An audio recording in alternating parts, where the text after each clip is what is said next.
the church-wide strategic plan, which took place the last 2 years.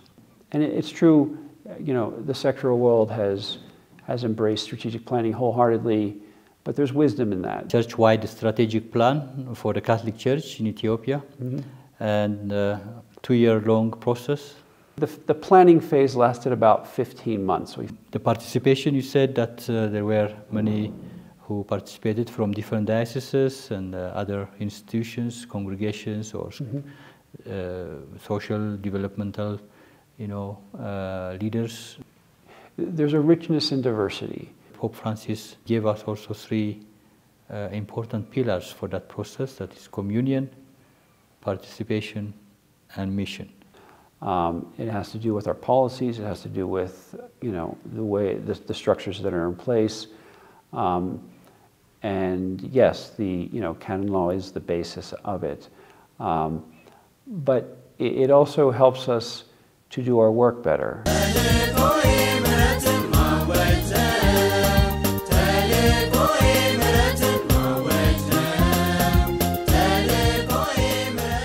Thank you. It's very important to have a consensus, after having a 2 years process, and then we came to a certain agreement of the gaps and also the challenges and the chances of the church, and so various recommendations have been made, and concerning governance, pastoral, and the pastoral also formation, evangelization, and various issues related with the mission of the church. Right. And when it comes to also social development activities or other social provisions which the church give to the society, is also, an important part, and there is some consensus on that as well. So all the participants who came from the different dioceses and congregations and other Catholic institutions, they have been there listening to this, and also they are part of this consensus, and that is the hope that they will take this to their respective dioceses and institutions to implement them. And when it comes to the implementation, as you have earlier mentioned it also, that this strategic plan will be done the first 3 years, and then another 3 years, and another 3 years, and the last year, the 10th year, then there will be kind of also looking back and to see if things went well. And that is the process. The timeline is there. Right. After launching, then you have been working on, making it bringing this into 3 years. In 3 years' time, what could be done in the first 3 years? So recently we had this meeting last week, the execution workshop. Execution, a 3-year plan is put into place there, and can you a little bit elaborate on this? Thank you. Yes. So a 10-year strategic plan, broken into 3-year phases, and then a final evaluation year. So this first 3 years, what we've done is try to break it down into more manageable chunks. So outcomes become objectives, and then activities to support, to meet those objectives in each of the areas. Now this becomes a bit detailed, and so we've tried to organize ourselves into ways that is very strong in terms of structure. So each of the areas that I've just mentioned, the governance, the pastoral, etc., has a strategy working group. And this, as you mentioned earlier, it's not only inside the church, but it's people outside the church. And the idea there is to come up with a detailed plan to meet to achieve the goal and the outcomes in that area.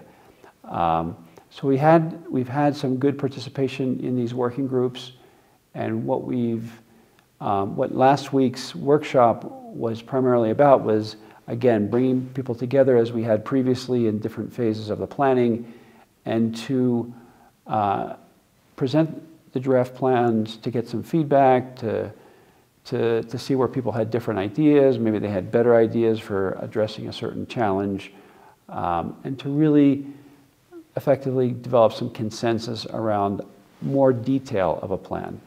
The actual strategic plan is primarily a framework of goals and outcomes. And so this, again, we just went one level down in terms of detail, and then, you know, as I said, develop some concrete plans. So we've been working, again, over the last, you know, 8-9 months since we started, but really, yes, since the launch in December, we've been really working very hard in developing these plans so we can present it at the workshop. So that's what we did last week. There were key governance aspects that we want to address as well. Some of these are urgent in terms of ensuring, as you mentioned earlier, that we're in full good communion. If we can kind of adjust the way we're working a bit, we can achieve a bit more harmony, a little, you know, perhaps overcome some of the challenges that we're facing. So that's what we've done to date.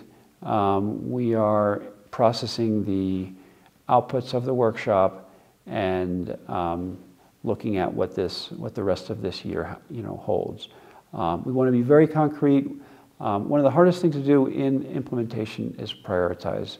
You have a lot of priorities. There are a lot of needs in this country, and there are a lot of different perspectives. But you can only address so many of these strategic priorities at a given time. And so what comes first, what is most urgent, what is most important, what really does need to be addressed immediately is a big question we're faced right now. And we've got a lot of resource mobilization questions. We've got a lot of, you know, monitoring and evaluation. We need to develop a set of metrics to make sure that we're making progress toward the goal.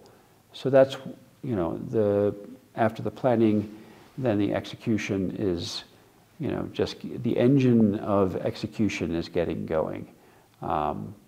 So that's where we're at this point. Yes. For the execution, of course, requires monitoring and evaluation. And so this document will be published and given to the different dioceses and to implement it in their own respective areas.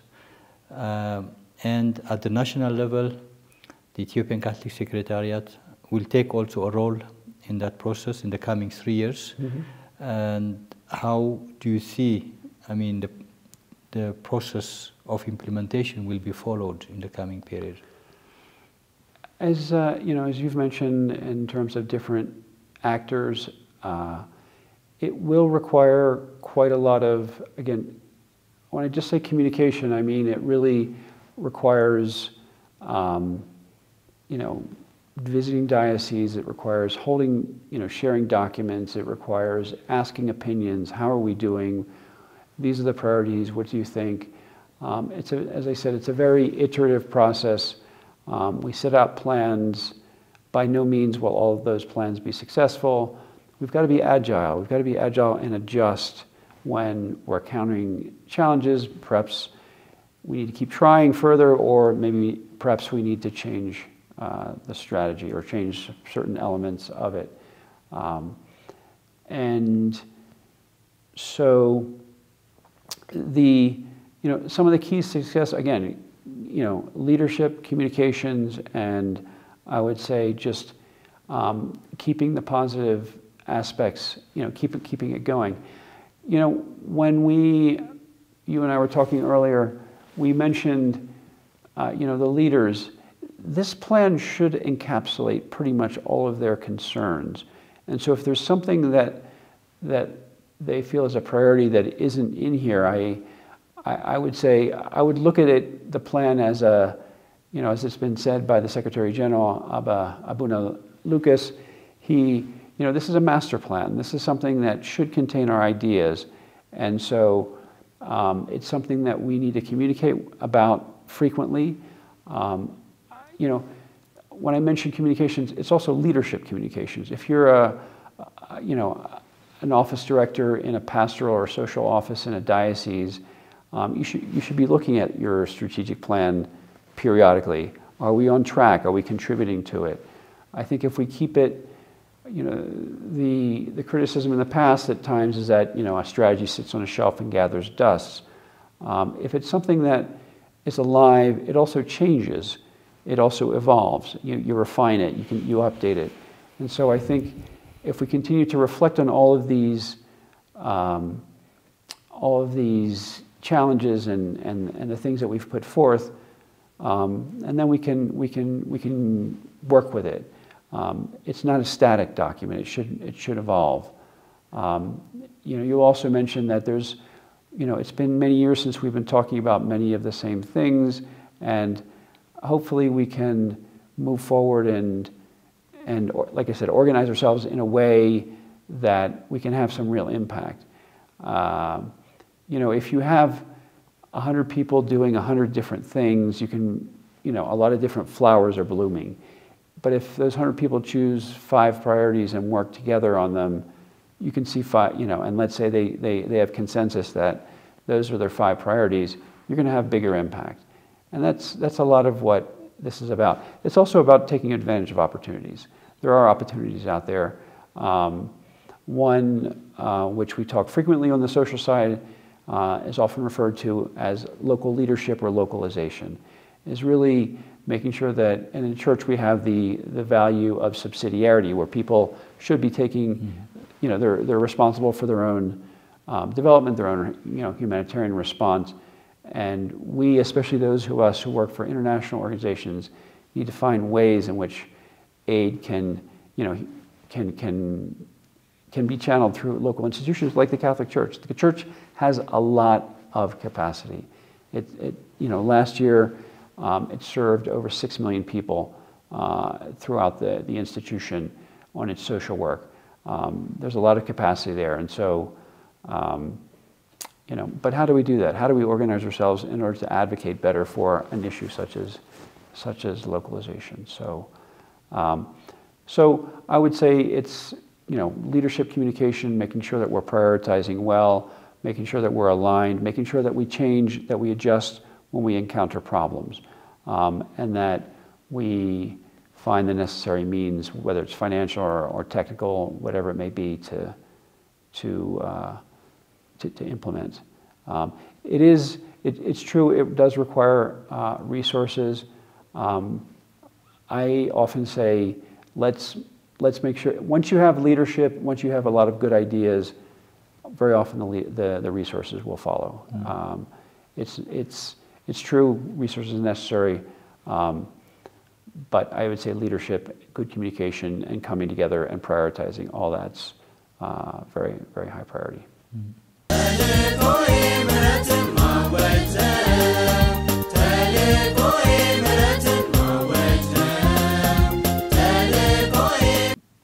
So I think when I hear this and then also participating in that process, this document or this strategic plan offers a lot, and the Church has a potential to strengthen and consolidate her mission in this country, and also expand her mission in some areas as well. But there is a need, or there is commitment needed. Commitment of the pastoral agents, to speak with the language of Pope Francis. Conversion of the pastoral agents.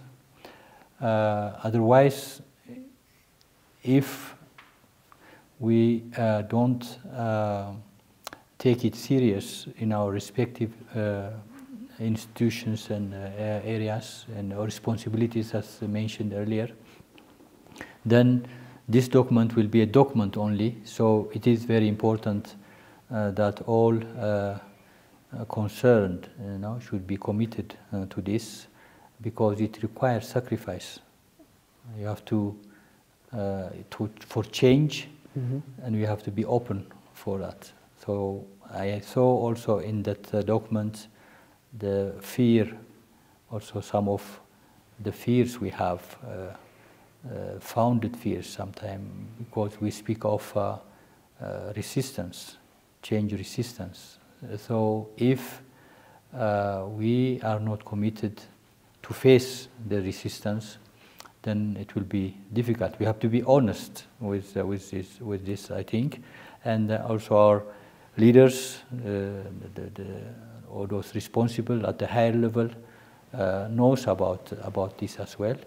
So it requires at the diocesan level to work together to face the challenges, to also, even it is also there is some resistance for change, whether it is with some kind of interest or just with because the people doesn't know. Yeah, or just human nature. Human nature or whatever. Yeah.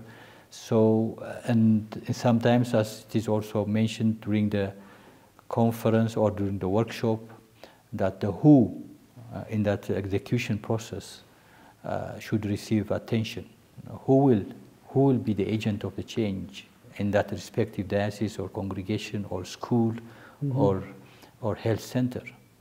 So I think the church has big homework to do in the coming 3 years, and to take this strategic plan to their own respective institution and then discuss it with the different target groups, the leaders of the pastoral, but those who are engaged in the social development area or formation or other areas of those leaders should come together to see what role they can play in that process in the coming 3 years. Right.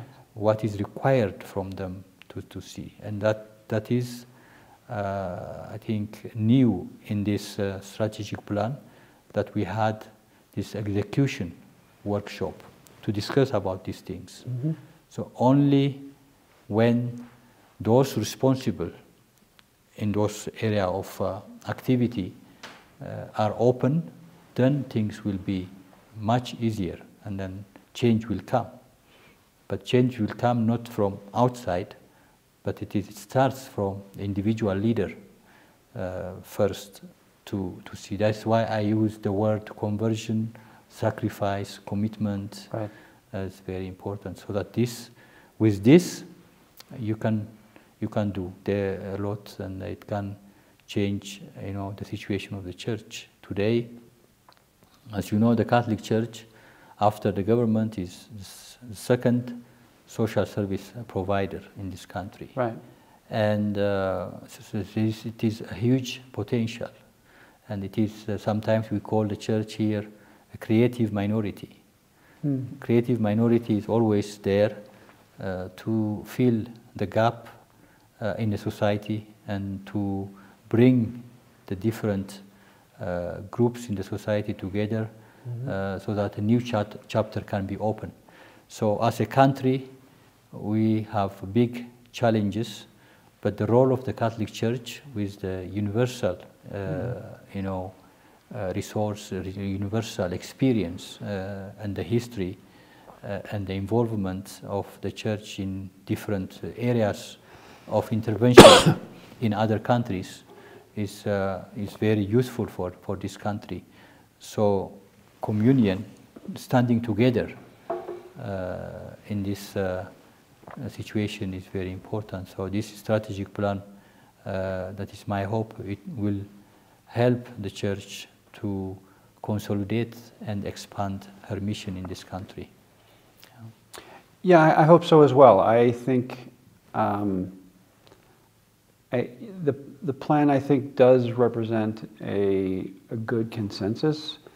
By no means is it perfect, and I think we should work with it. We should work with it and really, and it is my hope that we will see changes in it, that it'll evolve over time to reflect our good understanding of what's working, what's not working, and even the context. The context could change as well. And I think you mentioned, the who, when challenges are met, very often we need to think of who can help us, analyze this, look at this better, rather than looking at the what, initially, because it's people who solve problems, especially big problems, and it's people who change systems. And so it's true we'll end up with an action plan which may involve advocacy or some sort of bigger change. And there are also people with a lot of very good experiences. If we think of, sustainability, there are institutions, there are branches of the church that are sustainable. That have strong income generating activities and that are doing, much better. So how can we learn from those? How can we learn from the richness that exists in different Pax? How can we unlock that learning? And that's part of what I'm hoping future workshops are about. When we have strategy workshop number 2 for execution, is to really look at that learning. Can we share what's worked in other places so that we can maybe even develop a manual for it, a sustainability manual for the Catholic Church, or ideas for making sure that we're generating more income, or interreligious dialogue successful experiences, or others as well. So yes, the Catholic Church in Ethiopia is a creative minority. It punches above its weight, as they say, and especially in many aspects. I know the social aspect well. And the Catholic Church is very well known across the country for all of its work. So it's doing some things very, very well, and we just need to build upon those. And yes. And we can do that if we're identifying those as priorities, and really all coming together around them. And then you'll see big impact. I can guarantee it, and I'm already seeing it. I've seen a lot of interesting changes over these 2 years of people coming together, agreeing, listening to one another, and really dedicating a lot of time. I mean, all this is volunteer. When we invite 100 people to a workshop, this is all their it's 3 or 4 days of their time. It's really quite an impressive show of coming together as an institution, and for the sake of trying to do our work better. That's really what we're trying to do. We talked before this about a document called The Church We Want to Be, and it's a vision that still holds. It's a vision that still people have in their minds, and that's what we're driving towards. If you have a good vision and you have good leadership and good communications and all the rest, you'll make a lot of progress. And it is my hope, based on what I've seen over the past 2 years, I have good hope that you'll make impact with this strategy. Mm. Thank you very much, and then I hope that in the coming 3 years, these recommendations will be implemented in different dioceses and congregations and different Catholic institutions, as we hoped and as planned, and that is also our hope and prayer. And hopefully also you will be around here in the coming years, and then we will sit again here. Yes. To see and to reflect back, and also to revisit also the fruit of this strategic plan, yeah, for which you have worked the last 2 years. And on behalf of also Catholic Television, on behalf of the Archdiocese, I thank you also for your commitment and your contribution to the Church, and especially also in the process of the church-wide strategic plan. Thank you. It's a pleasure to be here with you. Yes.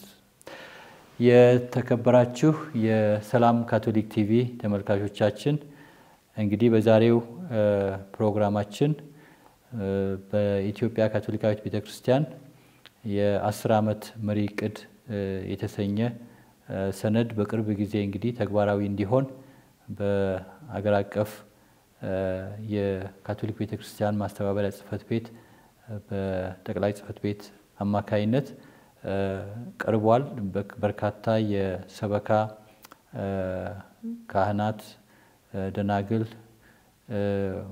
በዋናነት ደግሞ ጳጳሳት በተገኙበት የቀረበ እና ወደ ተግባር እንዲቀየር ጥሪ የተደረገበት ሰነድ ተቀብለናል እና ያንን በተመለከተ ዛሬ ከአቶ እስኮት ጋር እዚህ ቆይታ አድርገናል ይዘቱ ምን እንደነበረ እንደዚሁም ደግሞ ወደፊት የሚቀጥሉት 3 ዓመታት ሊደረጉ የታቀዱ ነገሮችን አስመልክቶ አንስተውልናል እና በዚህ ፕሮግራም ስለዚህ የ10 ዓመት መሪ እቅድ ግንዛቤ እንዳገኛችሁበት ተስፋ በማድረግ እንግዲህ ወደፊት በዚሁ የ10 ዓመት እቅድ ሂደት ላይ የሚከናወኑ በተለያዩ ሰበካዎች ተግባራዊ ሊደረጉ የታቀዱ እቅዶችንም ጨምሮ የተለያዩ በዚህ በስትራቴጂክ ፕላኑ ጋር ተያያዥ የሆኑ ስራዎችን ይዘን እንደዚሁ በዚሁ ቤተክርስቲያን በተልዕኮ ላይ በተሰኘው ፕሮግራም ላይ በጋራ ቆይታ የምናደርግ ይሆናል እና ለስትራቴጂክ ፕላኑ መሳካት በየሰበካው በየገዳማቱ በየቁምስናው በየቤተ ጸሎቱ በተለያዩ የካቶሊክ ተቋማት ተግባራዊ እንዲሆን አሁንም በጸሎታችሁ ይህንን ሂደት የቤተክርስቲያን ስራ የቤተክርስቲያን ተልዕኮ እንዲጠናከር እንዲስፋፋ እንድታግዙ አደራ በማለት መልካም ጊዜ እንመኛለን እግዚአብሔር አምላካችን አገልግሎታችን ሁሉ ይባርክልን ተልዕኮዬ ምሕረትን ማወጅ ተልዕኮዬ ምሕረትን